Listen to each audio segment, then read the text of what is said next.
আমরা একটু গভীর দৃষ্টিতে তাকালে দেখতে পাবো আমাদের আশেপাশে অনেক প্রতিষ্ঠান আছে, অনেক শক্তি আছে, অনেক মিডিয়া আছে, অনেক ব্যক্তি আছে যারা এদেশে আমাদের যে সংস্কৃতি আছে এগুলোকে নানাভাবে তারা কালার করার অথবা এগুলোর যে সৌন্দর্য আছে সেগুলোকে হাইড করে রাখার, ভিন্ন সংস্কৃতি আমাদের উপরে চাপিয়ে দেওয়ার নানামুখী উদ্যোগ গ্রহণ করা হয়। বিশেষ করে মিডিয়ার কথা যদি বলি, আপনি দেখবেন যে এদেশের মানুষের সংস্কৃতিকে তুলে ধরার চাইতে পশ্চিমা সংস্কৃতিকে বা অন্যান্য ভিনদেশী সংস্কৃতিকে তুলে ধরার জন্য তারা অনেক বেশি সচেষ্ট থাকে। সেটা পোশাক আশাক বলেন, সেটা লাইফস্টাইল বলেন, সেটা সমাজের অন্যান্য দিকগুলো বলেন, প্রত্যেকটা ক্ষেত্রে আপনি দেখবেন যে এক শ্রেণীর মিডিয়া, আমি সবার কথা বলছি না, এক শ্রেণীর পত্রিকা, এক শ্রেণীর টেলিভিশন চ্যানেল, তারা বিদেশের বিভিন্ন পারপাস সার্ভ করার চেষ্টা করে। এদেশের মানুষের টাকায় চলে, এদেশে মানুষের বিজ্ঞাপনে চলে, এদেশে মানুষের কাছে বিক্রি করে তারা চলে, কিন্তু পুশ করে বিদেশিদের বিভিন্ন এজেন্ডা, তাদের বিভিন্ন টার্গেট, তাদের বিভিন্ন লক্ষ্য। এদেরকে দেখবেন যে তাদের উদ্দেশ্যমূলক বিষয়গুলোকে তারা আমাদেরকে গেলাতে চায়। তারা যদি কোনো ইস্যুতে আমাদেরকে কাঁদাতে চায় তাহলে সেভাবে তুলে ধরে সুন্দর করে, একটা তিলকে তাল না পারলে কাঁঠাল করে তুলে ধরে। আবার যে বিষয়ে তারা আমাদেরকে ইগনোর করাতে চায়, আমাদেরকে দেখাতে চায় না, সে বিষয়ে তাদের চোখে একেবারে টিনের চশমা দিয়ে তারা পড়ে থাকে। আপনারা এই ধরনের মিডিয়া একটু ডানে বামে খেয়াল করলে দেখতে পাবেন।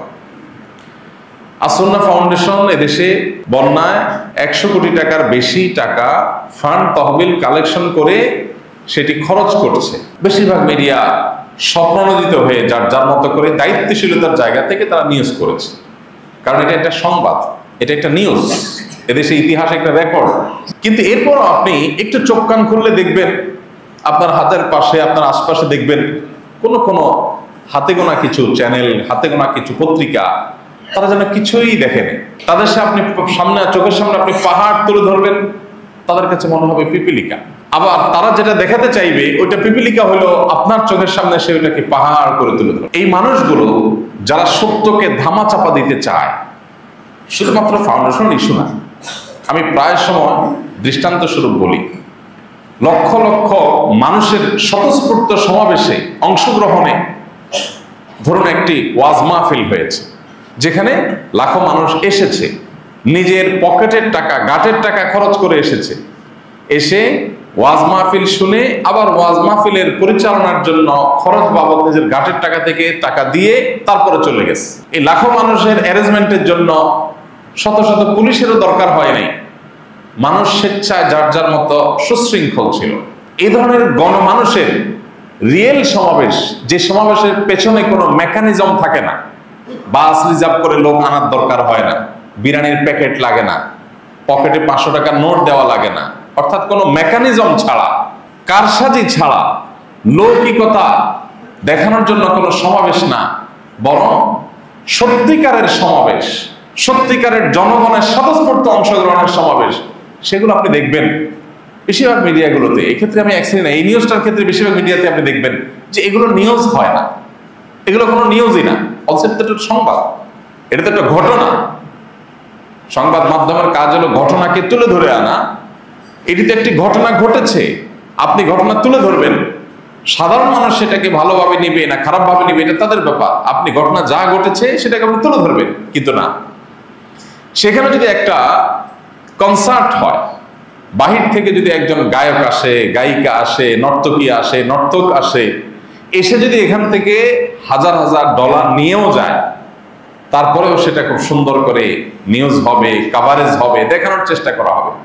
এই বিষয়গুলো আমাদের সবার চোখের সামনে দিনের আলো মতো পরিষ্কার। এবং এদের এই বিচারিতার কারণে, এদের এই ভণ্ডামির কারণে, এদের এই প্রতারণার কারণে বহু মানুষকে আমরা খারাপ মনে করে আসছি। কারণ পত্রিকার পাতায়, মিডিয়ার স্ক্রিনে তাদেরকে আমরা খারাপ হিসাবে দেখেছি, দেখানো হয়েছে। সময়ের পরিবর্তনে আমাদের চোখ খুলেছে, না, এরা যাদেরকে খারাপ করে দেখিয়েছে এটা আসলে ফেক নিউজ। আবার এরা অনেককে হিরো করে দেখিয়েছে, আমরা পরবর্তীতে দেখলাম যে এরা আসলে হিরো না। তো এই যে একটা দুরবস্থা আমাদের সমাজে চলছে, এই ব্যাপারে একজন সাধারণ মানুষ হিসাবে, সাধারণ মুসলমান হিসাবে আমাদেরকে সজাগ দৃষ্টি রাখতে হবে যে এক শ্রেণীর মিডিয়া যারা বিদেশিদের দালালির কাজটি এদেশে বসে করে, আমাদের বুকের উপরে দাঁড়িয়ে থেকে আমাদের টাকায় মিডিয়া চালিয়ে সেখানে আমাদের বিরুদ্ধে শত্রুতা করে, বিদেশিদের এজেন্ডা বাস্তবায়ন করে, আমাদের সংস্কৃতিকে তুলে না ধরে বিদেশিদের সংস্কৃতিকে এখানে পুশ করার চেষ্টা করে। এই সমাজে এই সমস্ত মানুষগুলোর এই প্রতারণা, তাদের যে দ্বিচারিতা আছে, এই বিষয়গুলো আমাদেরকে খুব ভালো করে রপ্ত করতে হবে। এরা যদি কোনোটাকে আলো বলে তাহলে সেটাকে আলো নাকি কালো আমাদেরকে ভাবতে হবে। এরা যদি কোনোটাকে কালো বলে তাহলে সেই কালো কি আসলেই কালো, নাকি আলো দেখেই তারা সেটাকে কালো দেখাতে চাচ্ছে? বাদুড় যেরকম আলো দেখতে পারে না, তারা কি বাদুড়ের মতো আলোকে নিভাতে চায় কিনা, এ বিষয়ে আমাদেরকে সজাগ দৃষ্টি রাখতে হবে। আমার দেশে বেশিরভাগ মানুষই আমরা অনেক বেশি সরল, অনেক বেশি সহজ। আজ আমার সম্পর্কে যদি 10 জায়গা থেকে ঢোল পিটানো হয়, একটা মিথ্যা নিউজ দেওয়া হয়, তো অনেক মানুষ, আমাদের এখানে থাকা অনেক মানুষ মনে করবে, আরে লোকটা তো ভালো মনে করছিলাম, তলে তলে আসলে এই কাহিনী। ওই পুরো কাহিনীটা যে সাজানো, এটা বুঝতে বুঝতে আমাদের অনেক দেরি হয়ে যায়, ততক্ষণে আমাদের অনেক মূল্য দিয়ে ফেলতে হয়। এবং এই সমস্ত অসাধু সাংবাদিক, অসাধু সংবাদ মাধ্যম, অসাধু মিডিয়া এক শ্রেণীর, আমি সবার কথা বলছি না, হাতে গোনা কিছু, এদের কারণে এদেশে ফ্যাসিবাদ প্রতিষ্ঠিত হয়েছে। ফ্যাসিবাদ টিকে ছিল এবং এরা টিকিয়ে রাখতে সহযোগিতার ভূমিকা পালন করে। এদের সবচেয়ে বড় টার্গেট হলো ইসলাম, কারণ এরা জানে যে ইসলাম এটাই হলো তাদের সব শয়তানের পথে সবচেয়ে বড় কাঁটা, সবচেয়ে বড় বাধা। এরা যা করতে চায় এক্ষেত্রে সবচেয়ে বড় বাধা হয়ে যায় ইসলাম। অতএব একজন মুসলমান হিসেবে এ সম্পর্কে আমাদের সতর্ক থাকতে হবে। আল্লাহ রাব্বুল আলামিন কারিমে বলেছেন, হে ঈমানদারগণ, ইযা জাআকুম ফাসিকুম বিনাবাইন ফাতাবায়ানু। সূরা হুজুরাতে আল্লাহ বলেছেন, তোমাদের কাছে কোনো ফাসিক, যার মধ্যে আল্লাহর ভয় নাই, আল্লাহ ভীরু না, যে পাপিষ্ঠদের দোসর, এই সমস্ত ব্যক্তি বা প্রতিষ্ঠান, সেটা গণমাধ্যমের সুরতে, আকৃতিতে হোক, যেই হোক, তোমাদের কাছে যদি কোনো সংবাদ এনে হাজির করে, কোনো তথ্য তোমাদেরকে দেয়, তাদের দেয়া তথ্য এটা তোমরা চেক করবে, ভেরিফাই করবে, তারা পর্যন্ত বিশ্বাস করতে যাবে না। এজন্য ভাইরা আমার, আমাদের নিজস্ব সংস্কৃতিকে আমাদের প্রচার করতে হবে, প্রসার করতে হবে, এবং বন্ধু এবং শত্রু আমাদেরকে চিহ্নিত করতে হবে। আমাদেরকে বুঝতে হবে কারা এদেশে বসে বিদেশিদের বিভিন্ন জিনিসপত্র এখানে আমদানি করতে চায়, প্রতিষ্ঠিত করতে চায়। আমি উপমা বা উদাহরণ দিলে অনেকগুলো উদাহরণ দিতে পারবো। ওয়াজ মাহফিলের একটা উদাহরণ দিলাম, এরকম আরো বহু উদাহরণ আমার সামনে আছে। আসুন্নাহ ফাউন্ডেশন একটা উদাহরণ দিলাম, আরো বহু উদাহরণ আমাদের সামনে আছে।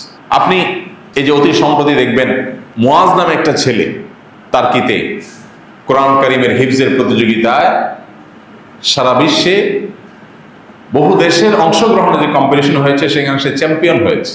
এবং চ্যাম্পিয়ন হওয়ার কারণে তার্কি প্রেসিডেন্ট এরদোগান তাকে বুকে জড়িয়ে ধরে তার কপালে চুমু এঁকে দিয়েছে। বাংলাদেশি মাদ্রাসার শিশু, তুরস্কের প্রেসিডেন্ট তাকে সম্মাননা জানাচ্ছে, কিন্তু এই দেশের পত্রপত্রিকা আপনি তেমন কিছু দেখবেন না।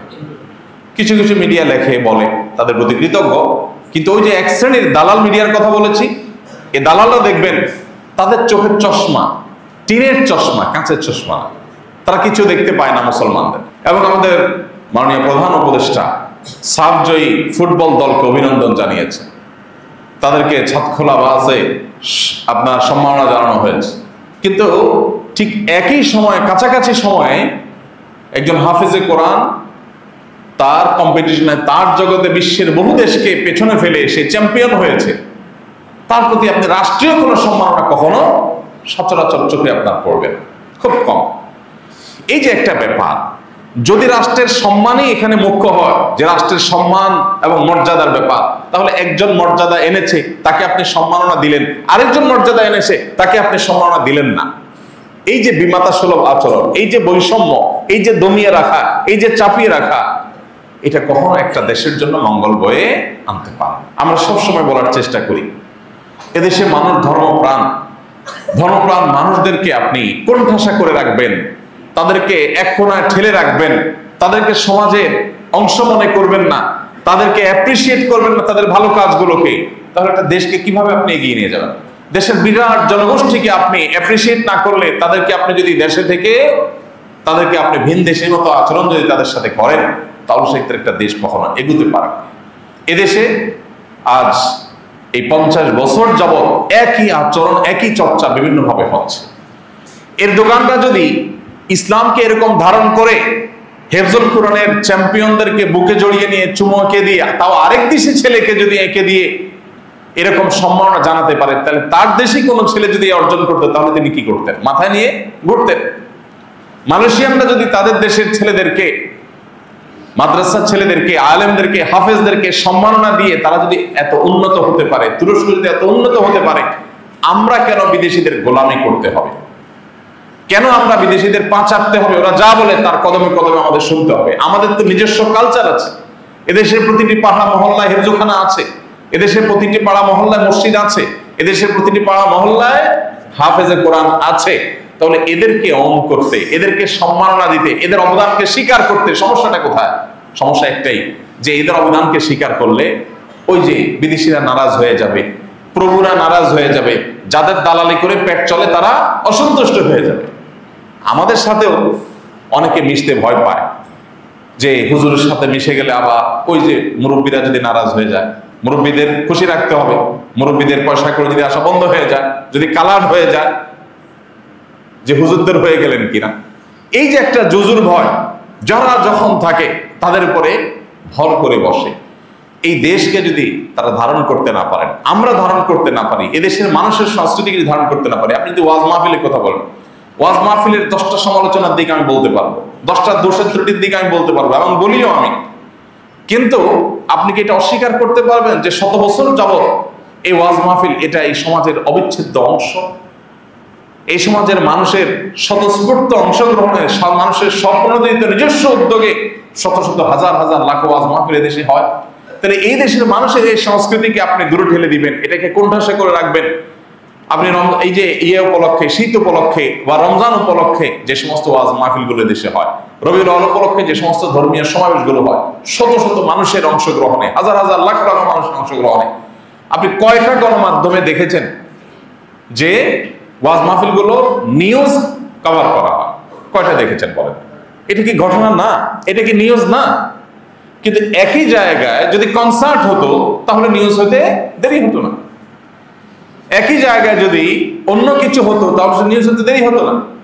এই যে বিমাতা সুলভ আচরণ, গোটা বিশ্বের 100 দেশকে পিছনে ফেলে চ্যাম্পিয়ন হয়ে বাংলাদেশি শিশু যখন মুকুট জিতে আসে, তখন তাকে আপনি অন করেন না, তার এটাকে আপনি অ্যাপ্রিসিয়েট করেন না, এটা দেখে আপনি সম্মানিত বোধ করেন না।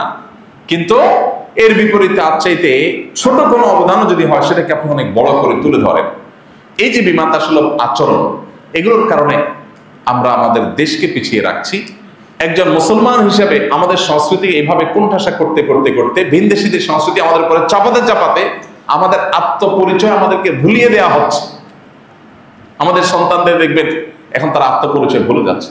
পৃথিবীর বহু দেশে মানুষ তাদের নিজস্ব সংস্কৃতিকে ধরে রাখার জন্য সংগ্রাম করে, কারণ সংস্কৃতির মধ্য দিয়ে মানুষের ব্যক্তিসত্তা, মানুষের আত্মপরিচয় এটা বিশ্ব দরবারে সে তুলে ধরতে পারে। এই বিষয়টিতে আমাদের সতর্ক থাকতে হবে, সজাগ থাকতে হবে, আমরা যাতে কোনোভাবেই এ সমস্ত ষড়যন্ত্রে ফাঁদে পা না দেই, আমরা যেন সতর্ক থাকি। আমাদের একটা বড় দুর্বলতার জায়গা হলো বেশিরভাগ মানুষই আমরা অনেক বেশি সরল এবং সহজ। এ সকল শয়তানি, এ সকল ষড়যন্ত্র, এ সকল প্রতারণা, এগুলো আমরা অনেকেই সাদা চোখে বোঝার চেষ্টা করি না। আমরা আপনকে পর আর পরকে অনেক সময় আপন ভেবে বসে থাকি। আল্লাহ তাআলা আমাদেরকে বোঝার তৌফিক দান করুন। আমরা প্রায় সময় বলি, যারা আমাদেরকে চেতনার কথা বেশি বেশি শোনায়, এদের অনেককে দেখবেন তাদের পশ্চিমা বিভিন্ন দেশে তাদের গাড়ি, বাড়ি, বাংলো, শত শত হাজার হাজার কোটি টাকা সব আছে। এরা আমাদেরকে এখানে চেতনার সবক শোনায় সকাল বিকাল। হুজুরদেরকে দেখায় জঙ্গি, সন্ত্রাসী, এটা সেটা নানান অভিধান। আমরা প্রায় মজা করে বলি, এদেশের যদি কিছু হয় আল্লাহ না করুক, তো ওই তথাকথিত চেতনা ব্যবসায়ীরা সবার আগে বিমানে করে চলে যাবে সেই দেশে। কিন্তু এই হুজুররা তাদেরকে সৌদি আরবে নেবেন। চতুর্দিকে হিন্দু এবং বৌদ্ধ রাষ্ট্র ঘিরে রাখছে, আর বঙ্গোপসাগর, ওপরে আসমান, নিচে মাটি। অতএব এই হুজুরদের কোনো মিডল ইস্টের কোন দেশও নিবে না, তারা এদেশেই থাকবে। এদেশের কিছু হলে যান জীবন বাজি রেখে তারাই লড়বে এবং লড়াই করতে বাধ্য তারা। অতএব ওলামায়ে কেরামকে কোণঠাসা করে রাখার যে প্রচেষ্টা, এই ব্যাপারগুলোতে আমরা সাধারণ মানুষ হিসেবে আমাদের চোখ কান খোলা থাকতে হবে। কারা করে এগুলো? কারা আলোকে কালো আর কালোকে আলো করে দেখায়, এই বিষয়টা আমাদেরকে বুঝতে হবে। আল্লাহ আমাদেরকে বোঝার তৌফিক দান করুন। আমরা যদি উপলব্ধি করতে পারি, তাহলে আমার বিশ্বাস তাদের সকল ষড়যন্ত্র নাশাত হয়ে যাবে। তারা কিছু করতে পারবে না ইনশাআল্লাহ। তারা যেটাকে কোণঠাসা করে রাখতে চাচ্ছে পারবে না, তারা যেটাকে দমিয়ে রাখতে চাচ্ছে সেটা দমিয়ে রাখতে পারবে না, তারা যেটা চাপিয়ে দিতে চাচ্ছে এদেশে মানুষ সেটাকে ছুঁড়ে ফেলে দিবে ইনশাআল্লাহ। কিন্তু তার আগে আমাদের বুঝতে হবে, আমাদের উপলব্ধি করতে হবে, শত্রু এবং বন্ধু আমাদেরকে চিনতে হবে। হুজুরদের কোনো অ্যাপ্রোচে ত্রুটি থাকতে পারে, তাদের কোনো বিশেষ ভুল থাকতে পারে, কোনো ল্যাকিংস থাকতে পারে, কিন্তু তারা আপনার ভাই, তারা আপনার মানুষ, তারা বিদেশিদের দালাল না। আর অনেক সুশীল সাজা মানুষ আছে, এরা বিদেশিদের পরীক্ষিত দালাল, এরা বিভিন্ন সময় কাজগুলো করে। বিধায় এই ব্যাপারগুলোতে আমাদেরকে খুব বেশি সতর্ক থাকতে হবে। আল্লাহ আমাদেরকে বোঝার তৌফিক দান করুন। সময় তো ভাইরা আমার, সেই সাথে আরেকটি বিষয় আপনাদের আমি দৃষ্টি আকর্ষণ করতে চাই, তা হলো আমরা ইসলামী সংস্কৃতির কথা বলছি, এই দেশীয় সংস্কৃতির কথা বলছি, দুটি সংস্কৃতির কথা বলেছি। আরেকটি সংস্কৃতি আমাদের উপরে চাপানোর চেষ্টা করা হয়, সেটিও বলেছি। আমাদের এদেশীয় সংস্কৃতি, সেই সাথে অ্যাজ এ মুসলিম মুসলমানদের যে সংস্কৃতি আছে, এই সংস্কৃতির এটার চর্চা, এটার প্রতিষ্ঠা, এটার প্রচার, এটার অংশ হিসেবে আমাদেরকে ইসলামী বই পুস্তক পড়া, উপহার দেওয়া, উপঢৌকন দেওয়া, এটার অভ্যাস গড়ে তুলতে হবে। আমাদের দেশে সরকারি উদ্যোগে, ইসলামী ফাউন্ডেশনের উদ্যোগে দুটি ইসলামী বই মেলা হয়। তার একটি হয় রবিউল আউয়াল মাসে, আরেকটি হয় রমজান মাস। এই জন্য ইসলামী ফাউন্ডেশনকে আমরা ধন্যবাদ দেই যে এই প্রতিষ্ঠানটি দীর্ঘদিন ধরে এই দুটি বই মেলার আয়োজন করে আসছে।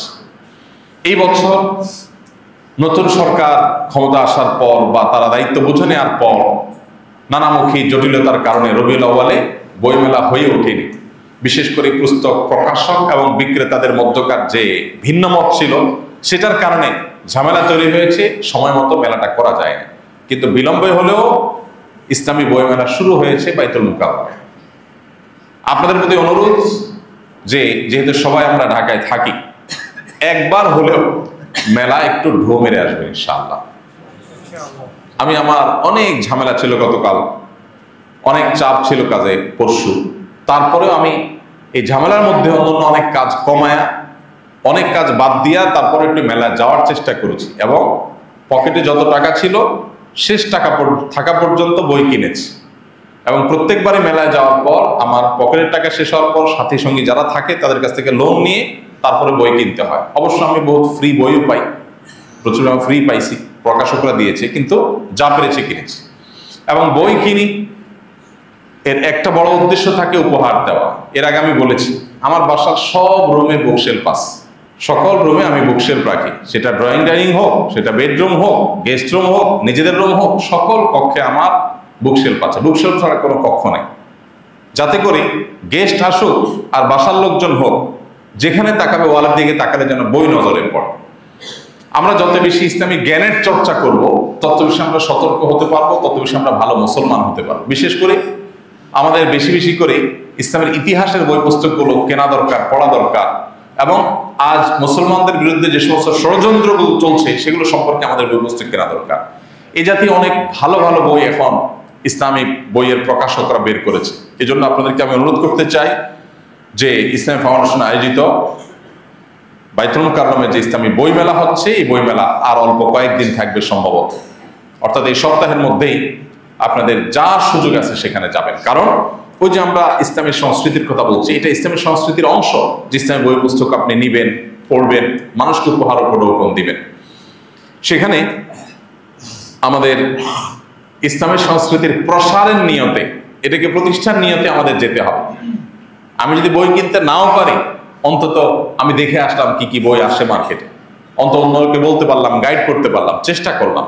এই জায়গা থেকে আমি আপনাদেরকে অনুরোধ করতে চাই যে বই মেলা যাবেন এবং ইসলামী বই কিনবেন, অন্যদেরকে উপহার দিবেন। আমাদের মসজিদে একটা পাঠাগার আছে, আপনারা অনেকে হয়তো এটা শুনেছেন কিন্তু নিজের চোখে কখনো হয়তো দেখেন। ছোট্ট একটা পাঠাগার আছে ওই কোণায়, সেখানে কিছু বই পুস্তক রাখা আছে, যারা নিয়ে আপনারা পড়েন সেই ব্যবস্থা আছে। স্মার্টফোনের কারণে আমাদের বই পড়ার অভ্যাস একেবারে ধ্বংস হয়ে গেছে। আমি এই জন্য বলি, আল্লাহর ওয়াস্তে স্মার্টফোনকে নিয়ন্ত্রণ করুন, আর না হলে দুনিয়া আখেরাত দুইটা ধ্বংস হয়ে যাবে, নিশ্চিত থাকেন।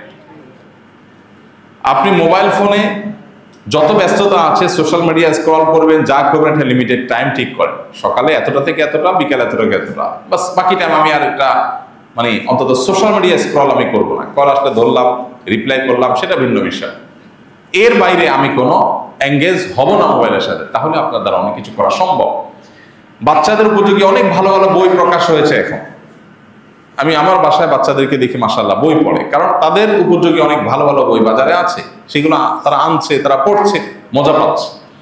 আমাদের শিশুদেরকে তাদের উপযোগী বইগুলো খুঁজে খুঁজে বের করে দিতে হবে। এবারে বাইতুল মুকাররম বইমেলা থেকে আমি শিশুদের উপযোগী অনেকগুলো বই নিয়েছি, অনেকগুলো বই, নিজের বাচ্চাদের জন্য, অন্যদেরকে উপহার দেওয়ার জন্য। কারণ অসাধারণ অসাধারণ বই বের হয়েছে, যেগুলো বাচ্চাদেরকে মোবাইল আসক্তি থেকে দূরে আনার মতো, সবাই আনার মতো।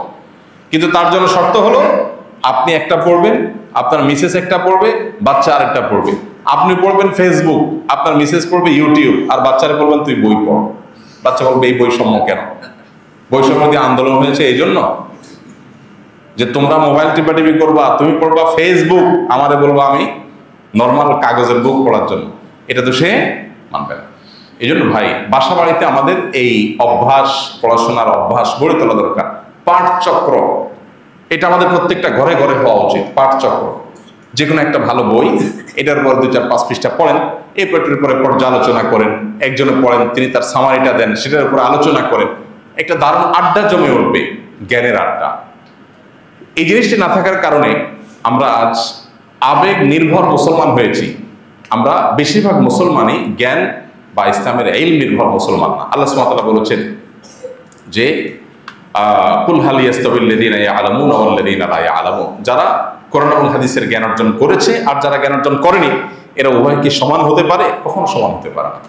আমি আপনাদেরকে উদাত্ত আহ্বান রাখতে চাই যে বই মেলাতে যান, বাইতুল মুকাররমে যান। এবছরও বই মেলার কয়েকটি বৈশিষ্ট্য আমার চোখে পড়েছে। তার একটি হলো, মেলা অন্যান্য বছর খুব সংকীর্ণ একটা জায়গার মধ্যে হতো, ইসলামী বই মেলা খুব ছোট্ট একটা জায়গার মধ্যে হতো, প্রচন্ড রকমের ভিড়, এবং সেখানে পুস্তক বিক্রেতাদের দৌরাত্ম্য বেশি থাকতো, হকারদের, ভালো বই পাওয়া যেত না। আলহামদুলিল্লাহ, এবছর প্রথমবারের মতো বাংলাদেশের ইতিহাসে সবচেয়ে বড় পরিসরে জায়গা নিয়ে বাইতুল মুকাররমের পূর্ব পাশে চমৎকার একটা জায়গা নিয়ে, বড় বৃহৎ একটা পরিসরে এটাকে একটা আধুনিক বইমেলার মতো একটা জায়গা দেওয়া হয়েছে। এর প্রথমবারের মতো চমৎকার স্টলগুলো সেজেছে, জায়গা অনেক প্রশস্ত, এবং অনেকগুলো স্টল এবার জায়গা পেয়েছে, অনেক অভিনবত্ব এবং নতুনত্ব এসেছে, এবং অনেক ভালো ভালো বই মার্কেটে এসেছে। এই জন্য আমি আপনাদেরকে বলবো, কিনতে পারেন আর না পারেন, অন্তত একটা চক্কর দিয়েন, একটু যাইয়েন, আর তৌফিকে থাকলে একটা ছোট বই হলেও কিনবেন ইনশাআল্লাহ তাআলা। আল্লাহ আমাদের সবাইকে তৌফিক দান করুন। যেহেতু আমি বলেছিলাম যে এক শ্রেণীর মিডিয়া আমাদেরকে দমিয়ে রাখতে চায়, এই যে বই মেলার কথা যদি বলেন, আমি আপনাকে বলেছি যে আপনাদেরকে অনেকগুলো উদাহরণ আমি দিতে পারবো, প্রতিটা পদে পদে উদাহরণ দিতে পারবো। এই যে মসজিদে জুমার নামাজের সময়, এই সময়টাতে, যে সময়টাতে আমরা এখন কথা বলছি, শুক্রবারের আজকের এই সময়টাতে সারা দেশে 4 লক্ষ মসজিদে কয়েক কোটি মানুষ খুতবা শুনছে। 4 লক্ষ মসজিদ, সেখানে 1-150 মানুষ যদি প্রত্যেক মসজিদে জুমার সময় উপস্থিত থাকে এই মুহূর্তে, তাহলে কয়েক কোটি মানুষ উপস্থিত থাকছে। দেশের মোট জনগোষ্ঠীর একটা বিরাট অংশ এখন মসজিদে আছে, তারা কথা শুনছে। কি কথা হচ্ছে, কি কথা শোনা হচ্ছে, এর কোনোটা আপনি পত্রিকায় খুঁজে পাবেন না, টেলিভিশনে খুঁজে পাবেন না। কেন? এটা কি ঘটনা না? সংবাদ মাধ্যমের কাজ হলো ঘটনা তুলে ধরা, কিন্তু এত বড় একটা ঘটনা ঘটছে প্রতি সপ্তাহে, এটার জন্য আলাদা কোনো কর্নার, এটার জন্য আলাদা কোনো ফিচার, এটার জন্য আলাদা কোনো বিভাগ, এটার জন্য আলাদা কোনো ডিপার্টমেন্ট আপনি মিডিয়াগুলোতে খুঁজে পাবেন না। যে মসজিদের মেম্বার থেকে এই উদ্যোগ নেওয়া হয়েছে, এই কথা বলা হয়েছে, এই গাইডলাইন দেওয়া হয়েছে, এগুলো সাধারণত খুঁজে পাবেন না। সারা দেশের সব মসজিদে এটা সম্ভব না, কিন্তু অল ওভার তো নিউজ করা সম্ভব, কিন্তু না, দেখবেন না। তো আমি এটাই বলছিলাম যে কিছু একটাকে দমিয়ে রাখার চেষ্টা করে এক শ্রেণীর মিডিয়া, আর তাদের মতো জিনিসগুলোকে তারা দেখাতে চায়। এই শয়তানিগুলো সম্পর্কে আমাদের সতর্ক থাকতে হবে। আমরা যদি সতর্ক থাকতে পারি, তাদের সেই কাঙ্ক্ষিত জায়গা আমাদেরকে নিতে পারবে না ইনশাআল্লাহ তাআলা। আর সেজন্যই আমাদের সংস্কৃতির প্রচার এবং প্রসার আমাদেরকেই করতে হবে, আর কেউ করবে না। বিধায় এই বই মেলাতে যাবেন, অন্যদেরকে উদ্বুদ্ধ করবেন, দাওয়াত দিবেন, বই কিনবেন, অন্যদেরকে কিন্তু উদ্বুদ্ধ করবেন। ইসলামী সংস্কৃতির বিকাশে, ইসলামিক জ্ঞানের বিকাশে এটি বিরাট বড় ভূমিকা পালন করবে। আমরা শুধুমাত্র আবেগ নির্ভর বা আবেগী মুসলমান হইলে হবে না, আমাদেরকে জ্ঞান অর্জন করে মুসলমান হতে হবে। ডক্টর আব্দুল্লাহ জাহির রহমাতুল্লাহ বলতেন যে দেশে মুসলমানরা অনেক বেশি ধর্মপরায়ণ, কিন্তু ধর্মীয় আবেগের চাইতে ধর্মীয় জ্ঞান আমাদের অনেক কম। এই ধর্মীয় জ্ঞানের শূন্যতাটা আমাদেরকে পূরণ করতে হবে।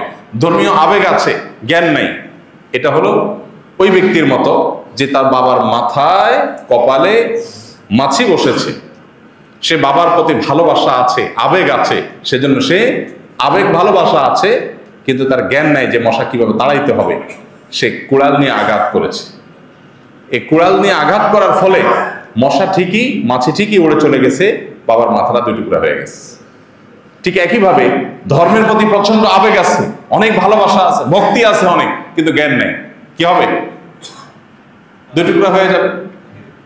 গতকালকে মাহফিল ছিল হাটাজারিতে, মানুষের ধাক্কা ধাক্কিতে আমার একসময় মনে হচ্ছিল যে পায়ের নিচে পড়ে শেষ হয়ে যাবো আজকে, এরকম একটা অবস্থা হয়েছে।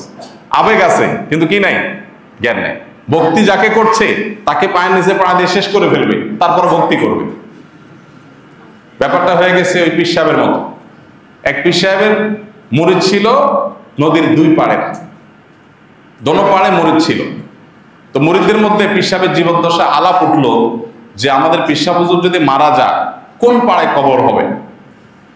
তখন নদীর উত্তর পাড়ের লোকেরা বলল অবশ্যই উত্তর পাড়ে হবে।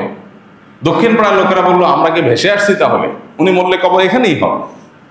এটা নিয়ে তাদের মধ্যে যখন গন্ডগোল চলছে এবং তারা যখন টের পেল যে আসলে এটা নিরূপণ করা কঠিন হবে, উত্তর পাড়ার লোকেরা চিন্তা করলো আমরা একটু দুর্বল, দক্ষিণের গুলো একটু সবল, মরলে ঠিকই ওরা ওখানে নিয়ে কবর দিবে, মাজারটা ওখানে হবে, ব্যবসাটা ওখানে জমবে, তাহলে কি করা যায়? এবার উত্তরের লোকেরা পীর সাহেবকে রাতে এনে মেরে কবর দিয়ে দিচ্ছে। তাহলে আমরা আমাদের কথার উপরে থাকলাম। এই হলো আবেগ বেশি, জ্ঞান কম থাকলে যা হয় তার পরিণতি। অতএব আমাদের যত বেশি ইসলামিক বৈপুস্তু করবো, যত বেশি জ্ঞান অর্জন করবো, তত বেশি কেউ আমাদেরকে ধর্মের নামে হাইকোর্ট দেখাইতে পারবে না, ধর্মের নামে আমাদের ভুল পথে নিতে পারবে না, বিভ্রান্ত করতে পারবে না, ধর্মের নামে অধর্ম করতে পারবে না, ধর্মের নামে আমাদেরকে দিয়ে খারাপ কাজ করাতে পারবে না, যদি আমাদের নিজেদের চোখ কান খোলা থাকে। ইসলামের কমন বিষয়গুলো, বেসিক বিষয়গুলো যদি আমাদের জানা থাকে তাহলে সমস্যা হবে না। আর যদি প্রচন্ড আবেগ আছে, ভক্তি আছে, কিন্তু জ্ঞান নাই, তাহলে কিন্তু পরিণতি হবে ওই পীর সাহেবের মতো আর মশা মাছের মতো।